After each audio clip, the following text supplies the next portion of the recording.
Hey there YouTube, welcome to my unboxing and review of these Chinese clone 4-inch LED work lights. I did an unboxing, mounted them on the ATV, and tonight we're going to go for a ride. I'm going to show you guys how well they perform. Hope you enjoy. Like, comment, share, subscribe. Check it out.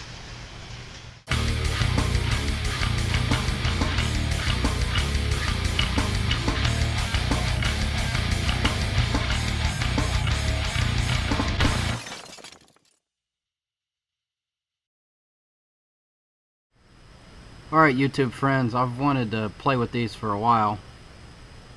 We're going to do an unboxing of some 4-inch LED work lights, as they call them.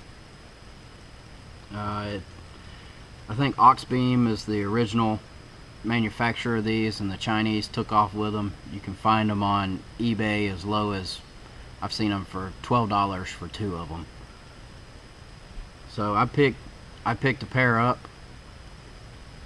and it shipped in 2 packages.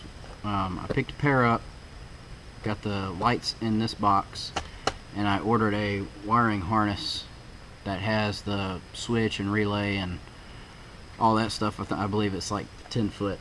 So I'm gonna move this out of the way, and let's open these lights. So this is straight from China, I assume.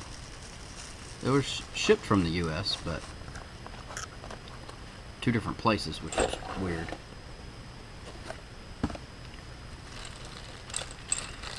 Alright, well, I can tell right now from the mounts these aren't like the ones I ordered in the picture, but I'll make do.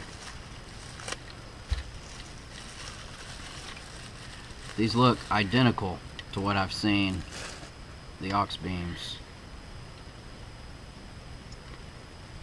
But what you got in there is 6 LEDs. They're 3 watts a piece. They're Cree LEDs, which Cree is pretty good. I've got a few of their flashlights. I really like it.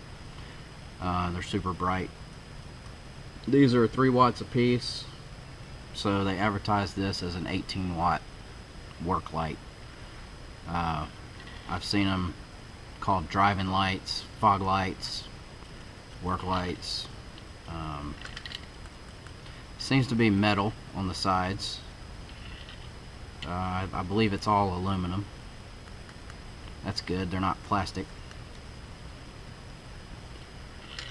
They work off of 10 to 30 volts, so you can run them on any 12 volt vehicle, even the 24 volt vehicles, if you wanted to actually use them as work lights. They are IP67 rated, so you don't have to worry about getting water in them or anything like that. You know, IP67 is 3 foot for 30 minutes underwater, and they're protected against dust and all that kind of stuff.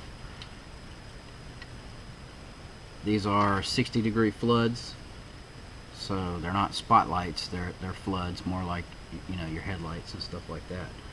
And they run at about 600 Kelvin, which is going to be more of a bluish white light, more so than a yellowish or red type light.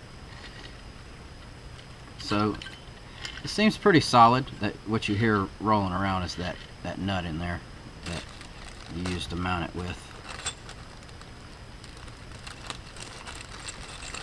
And they've got 2 different kind of mounts. This is not the mount that I wanted, but like I said, I'll make do. It's not what was pictured, but it'll work. So you can mount it however you want to and adjust it accordingly. So yeah, that's cool. It's kind of odd. One of them came with the plastic film, the other one didn't, but whatever. Again, it's still the same. It's all aluminum. The mounts are aluminum. Quality of it, just by looking at it, it's not the greatest. You can kind of see it like part of a gasket sticking out, kind of right there. So I don't know how true to the IP67 rating they are, but we'll find out.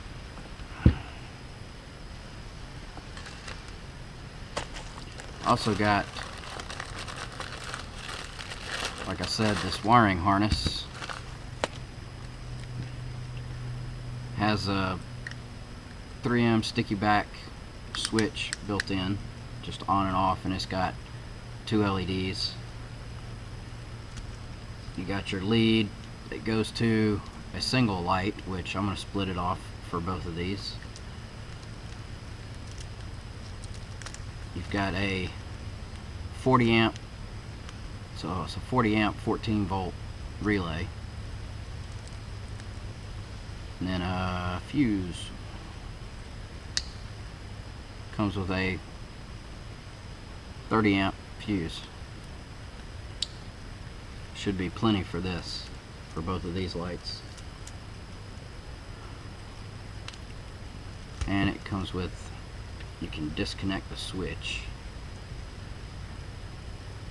I guess you can wire your own switch if you wanted to. But yeah, that's it. That's the Chinese Oxbeam clone 4-inch LED work lights. I'm going to install these on the 4-wheeler. I had a buddy of mine do it and he said he really liked them, so I figured I'd give it a shot for 12 bucks. Well, here they are. They're installed. Took the gun rack that I got with the ATV and I took it apart, painted it. I had it off of here, so I remounted it.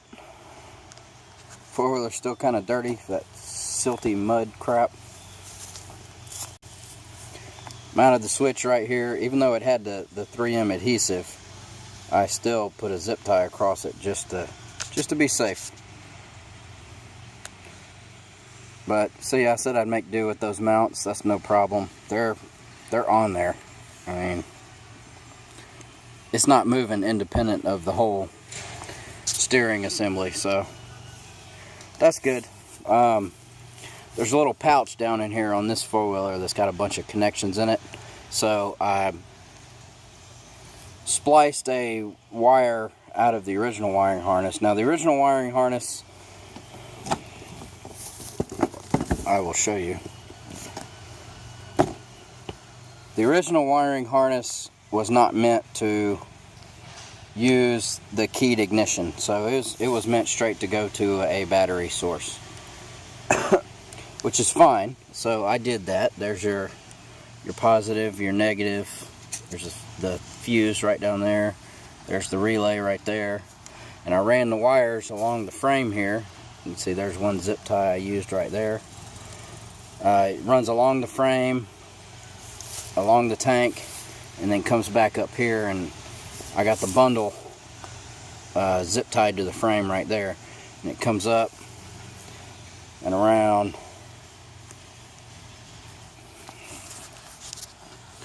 So you can see the wiring there.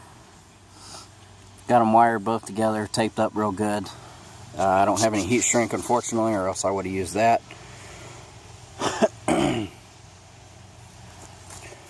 But I'll show you a picture inside of that little pouch that I was talking about. I found a wire that was hot when the key was on, so I ended up cutting the factory plug off the end of that, which didn't go anywhere, and hooking up the, I believe it was white wire that was going to the switch. So now when you turn the switch, it actually gets power. So when you turn the switch off, obviously it doesn't get power, so the lights won't come on unless the key's on.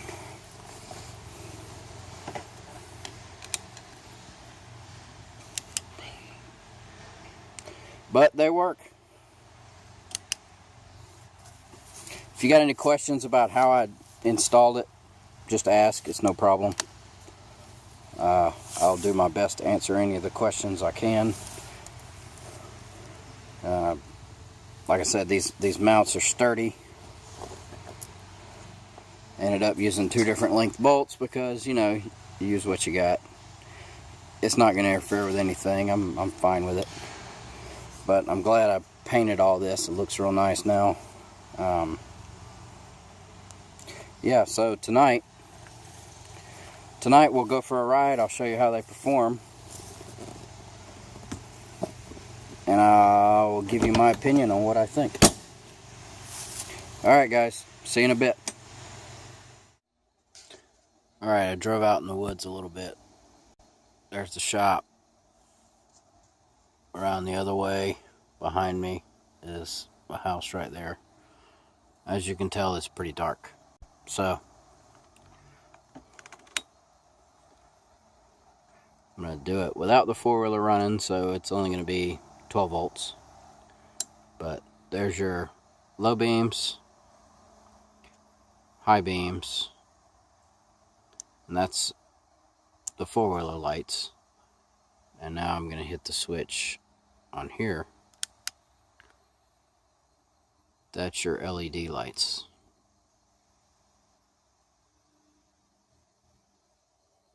So it shows you what kind of area you have. And also where I've got them aimed.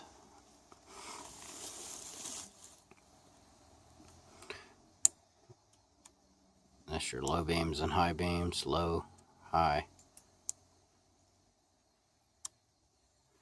But yeah, there you go. Actually not bad at all. YouTube's weird with showing up the lights on the video. But you can actually see a little bit better than you see on the video, so. Alright, well there you go. There's your test at night at 12 volts. You know, these lights will go up to 30 volts. Alright, I'll see you guys in a few.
So YouTube, was it worth 12 bucks? Yeah, I believe so. I'm happy. 12 bucks. You can't beat it. So, if you guys got any questions, just let me know. As far as how I hooked it up or how I wired it, anything like that, I'll be glad to share with you. Hope you enjoyed the unboxing. I didn't do an install step by step or anything like that, but you know, I explained a little bit and my kind of review of them, and just let me know. Alright guys, like, share, comment, subscribe. Let me know what you guys think. Help me get the word out about the channel. And we'll catch you guys later on Chaos Garage.